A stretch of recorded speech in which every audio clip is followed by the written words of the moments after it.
Ada sebuah teori yang bilang kalau katanya ketika durasi seseorang sudah selesai dalam hidup kita, maka semesta akan memastikan bahwa kita nggak akan pernah ketemu satu sama lain lagi at all. Dan ini bukan soal kematian ya.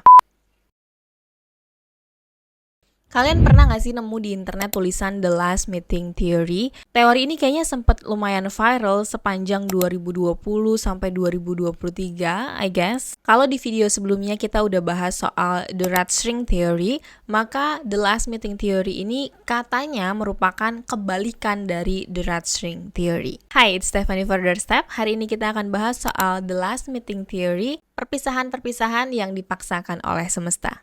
Let's get down. Kalau aku boleh sederhanain The Last Meeting Theory dalam bahasa pengertianku, maka The Last Meeting Theory itu terjadi atau adalah momen dimana dua orang ini sudah selesai mengisi hidup satu sama lain. Jadi dengan durasi yang diberikan, kedua orang ini udah selesai, bisa panjang, bisa pendek sebentar. Lalu setelah itu semesta memastikan bahwa kedua orang ini gak akan pernah ketemu satu sama lain at all, sama sekali. Walaupun tinggalnya di kota yang sama, mungkin di daerah yang sama, atau mungkin kalian punya banyak lingkungan yang sebetulnya mutual gitu ya. Tapi kalian tuh akan dibuat seperti nggak bisa ketemu satu sama lain. Mungkin orang-orang bisa berargumen ya tinggal telepon, tinggal kontak gitu. Tapi coba deh kalian inget-inget, ada nggak orang dalam hidup kalian yang kayak seolah-olah dia tuh tiba-tiba hilang aja udah, nggak ada jejaknya, dan sepertinya kita tahu mungkin kita bisa aja cari di sini, tapi kayak nggak pernah bener-bener terjadi, dan akhirnya ya udah kita dengan orang itu kayak udah pisah aja. Padahal waktu terakhir kali kita ketemu dia, kita tuh kayak nggak ada clue sama sekali kalau itu akan jadi yang terakhir. Ketika kita say bye-bye, kita pikir kayak paling besok ketemu lagi, atau paling lusa ketemu lagi, paling bulan depan ketemu lagi, mungkin tahun depan kalau gue datang ke acara ini lagi, gue ketemu lagi sama orang ini. Tapi enggak, that's it, that's all we have. Dan itulah The Last Meeting Theory. Walaupun teori ini banyak bermunculan di internet, tapi sebenarnya The Last Meeting Theory ini nggak seperti The Red String Theory yang memang berdasarkan oleh sebuah cerita seperti urban legend, let's say di Asia Timur. The Last Meeting Theory ini menurutku sih pure hasil diskusi orang-orang di internet, hasil cocok logi yang kemudian dinamakan The Last Meeting Theory, yang somehow relate dengan banyak orang, yang ternyata banyak terjadi dan banyak dialami oleh banyak orang. Makanya akhirnya istilah The Last Meeting Theory ini jadi beken, jadi dipakai di mana-mana, karena memang konsep yang dipakai ini sadar nggak sadar, suka nggak suka, kita pasti pernah atau punya pengalaman serupa. Ini bukan urban legend, bukan juga teori resmi dalam dunia psikologi, karena nggak pernah juga tuh ada jurnal atau sebuah konsep yang diakui dalam psikologi yang menjelaskan kepastian soal The Last Meeting Theory. Apalagi science, jelas bukan. Tapi The Last Meeting Theory ini nggak mungkin kucuk-kucuk ada sendiri, pasti ada routingnya, dan dari routing-routing inilah sebenarnya yang membuat The Last Meeting Theory ini kalau kita pelajarin lumayan jadi masuk akal. Kita mulai yang pertama dari akar-akar filosofinya.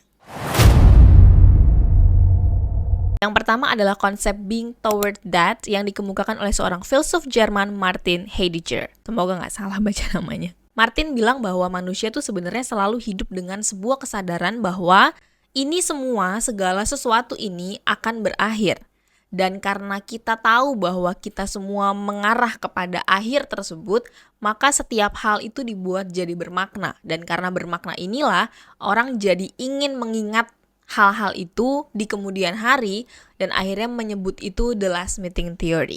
Mereka tahu bahwa setiap momen itu terbatas, setiap pertemuan itu rapuh, karena kita nggak pernah punya betul-betul kepastian bahwa besok kita akan ketemu lagi. Ini memperkuat The Last Meeting Theory karena kayak seolah-olah penuh misteri ya. The Last Meeting Theory ini kan nggak ada kepastian apa-apa, nggak ada clue apa-apa, pokoknya tiba-tiba udah selesai aja gitu.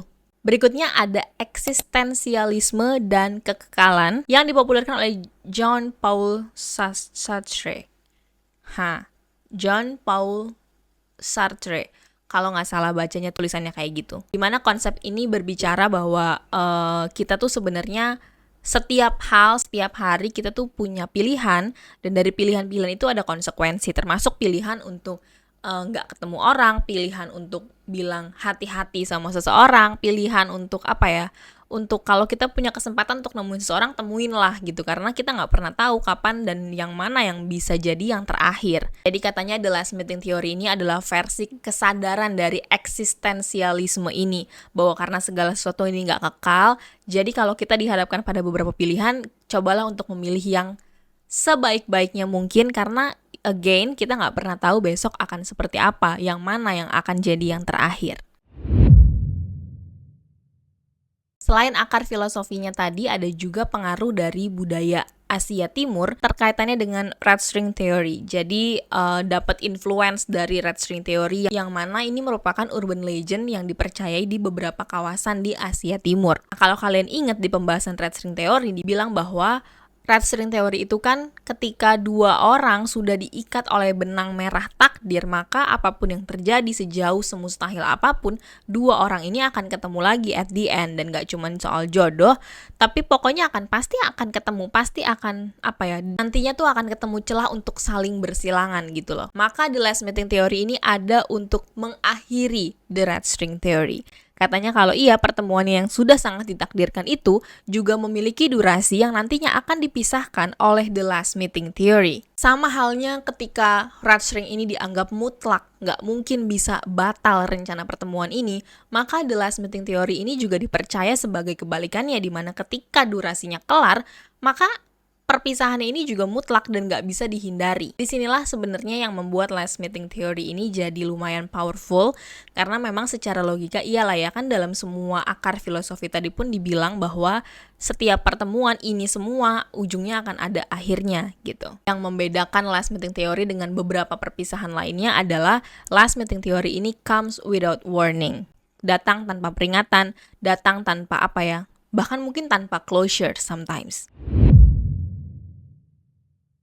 Meskipun Last Meeting Theory ini bukan ilmu atau konsep yang jelas ada di dalam dunia psikologi, tapi mungkin secara psikologi bisa menjelaskan apa yang membuat The Last Meeting Theory ini dipercaya oleh banyak orang, populer, and even went viral. Yang pertama adalah karena bias nostalgia. Artinya ketika sebuah memori sangat indah terjadi di masa lalu, maka ada biasnya bahwa yang itu lebih baik daripada yang sekarang, membuat kita selalu mikir-mikirin bahwa iya ya, waktu itu masa itu indah, tiba-tiba selesai, tiba-tiba gak ada lagi sekarang. Itu yang membuat kita tuh memberikan makna kepada pertemuan-pertemuan yang saat itu gitu. Makanya untuk hal-hal yang kita mungkin kurang suka, kurang srek ya, kita gak mikirin hal-hal kayak gini kan. Kita cuman kayak ya udah pisah, iya emang udah gak sama-sama. Tapi buat hal-hal yang indah, kita kayak iya ya, coba ya, kita kayak banyak merenungkan gitu. Inilah yang dibilang dengan bias nostalgia. Berikutnya adalah attachment theory, di mana katanya manusia itu kan pada dasarnya katanya adalah makhluk individu dan makhluk sosial in the same time, di saat yang bersamaan.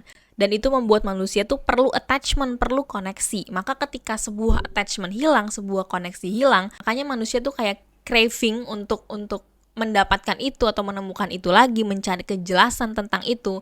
Dan itulah yang membuat The Last Meeting Theory ini jadi terkesan masuk akal. Nah, ini nyambung ke yang berikutnya, yaitu kehilangan yang ambigu. Ada banyak banget perpisahan dalam hidup kita yang gak ada aba-abanya. Pokoknya tiba-tiba pisah, tahu-tahu kayak udah gak kenal satu sama lain, just like that. Pertemuan terakhir masih kayak biasa aja, tapi tiba-tiba udah selesai aja gitu.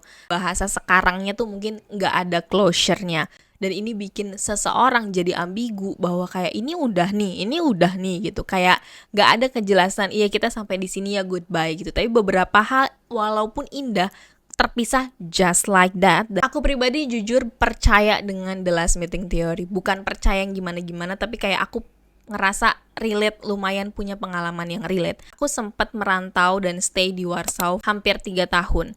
Dan di tahun pertama aku ada di sana, beberapa bulan setelah aku sampai, aku melamar kerja di sebuah restoran. Tapi disasternya adalah orang-orangnya yang kerja di situ nggak banyak yang bisa berbahasa Inggris. Dan ketika aku datang ke sana, I have no idea tentang bahasa lokal. Ini nggak boleh dicontoh, but that what was happened. Tapi itulah yang terjadi saat itu. Dan ketika aku ngelamar kerja, otomatis aku ngelamar kerja tidak sebagai frontlinernya, aku ngelamar posisi dishwasher saat itu.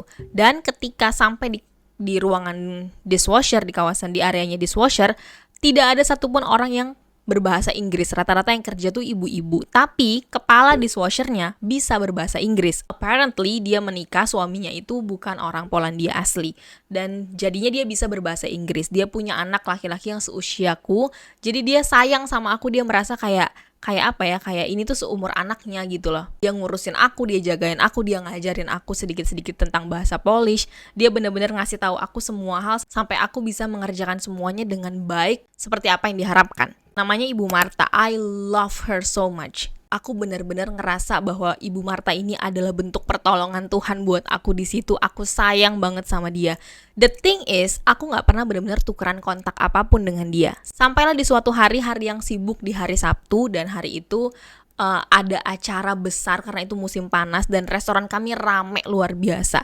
Aku sama Ibu Marta pulang terakhir malam berdua. Kita sampai closing, setelah kelar kita mau pulang. Dan aku sama Ibu Marta ini kalau udah malam bisa pergi ke satu halte yang sama. Haltenya jadi beda. Otomatis hari itu di persimpangan terdekat dari restoran kita say goodbye. Hari Senin aku kerja dan dia nggak ada. Jadi aku pikir kayak, oh mungkin dia tukeran kali ya harinya sama yang lain. Jadi dia off hari ini. Terus aku tunggu lagi Selasa, nggak kelihatan juga. Rabu nggak kelihatan juga. Sampai akhirnya satu hari aku memberanikan diri buat tanya ke manajerku, hey, aku belum lihat Ibu Marta dari kemarin. Is she okay? Apa dia baik-baik aja?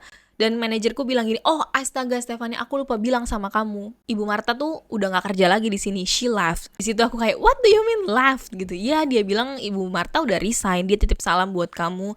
Katanya dia sayang banget sama kamu. Dia senang bisa kenal kamu. Dia bilang semangat belajar bahasa Polandianya. You're a very good girl. She loves you a lot. Dan ya, she say hi gitu. Terus aku kayak, oh my god. Ya udah, waktu berjalan, hari berganti, hampir 3 tahun aku di sana, tidak pernah sekalipun aku bertemu lagi dengan Ibu Marta setelah malam itu. See you tomorrow, see you Monday, see you next week, and that's it. That was the last. Kita nggak pernah tahu, aku nggak pernah tahu. Ibu Marta hari itu juga nggak tahu kalau itu akan yang terakhir buat kita berdua. Bahkan katanya ada hari lain di mana Ibu Marta datang untuk mengambil salary, mengambil gajinya bulan itu, dan aku pas nggak kerja, kayak can you imagine? Aku sering ketemu teman-teman kerjaku dari restoran itu di mana-mana ketika aku lagi pergi hangout, aku lagi pergi jalan-jalan, tapi Ibu Marta aku nggak pernah ketemu. Kayak perannya dalam hidupku cuman itu. Kalau Ibu Marta nggak ada di restoran hari pertama ketika aku interview dan demo latihan kerja saat itu, mungkin aku nggak akan ambil kerjaan itu karena nggak ada yang bisa berbahasa Inggris sama sekali. Aku takut aku merepotkan dan malah membebani dengan komunikasi yang terbatas. Tapi ditaruhlah Ibu Marta di situ dan aku benar-benar bertahan di restoran itu lebih dari setahun. Dari yang aku benar-benar nggak bisa ngomong bahasa Polish sampai aku diajarin dan aku bisa ngerti orang ngomong apa, aku bisa bekerja dengan baik, aku dapat kesempatan buat belajar di dapur, belajar di bar. Aku merasa sangat disayang di tempat itu dari benar-benar nggak bisa ngobrol sama siapapun selain sama manajerku dan sama Ibu Marta. Can you imagine tugasnya di hidupku sesingkat itu tapi sampai hari ini benar-benar bermakna banget, dan yang aku sesalkan adalah nggak pernah ada perpisahan yang proper antara kita berdua. So, aku kira The Last Meeting Theory bertanggung jawab untuk hal yang satu itu. Tapi aku mau lempar ke kalian, apakah kalian setuju dengan The Last Meeting Theory? Apakah menurut kalian ini cuma sekedar cocok logi nggak jelas? Atau apakah kalian punya pengalaman serupa? What do you guys think about this? Coba cerita di kolom komentar, aku bakal happy banget sih kalau bacain sharing-sharing kalian. Thanks for watching, jangan lupa untuk subscribe, karena Doorstep akan selalu hadir dengan topik-topik menarik from around the globe. I'll see you next time, bye-bye!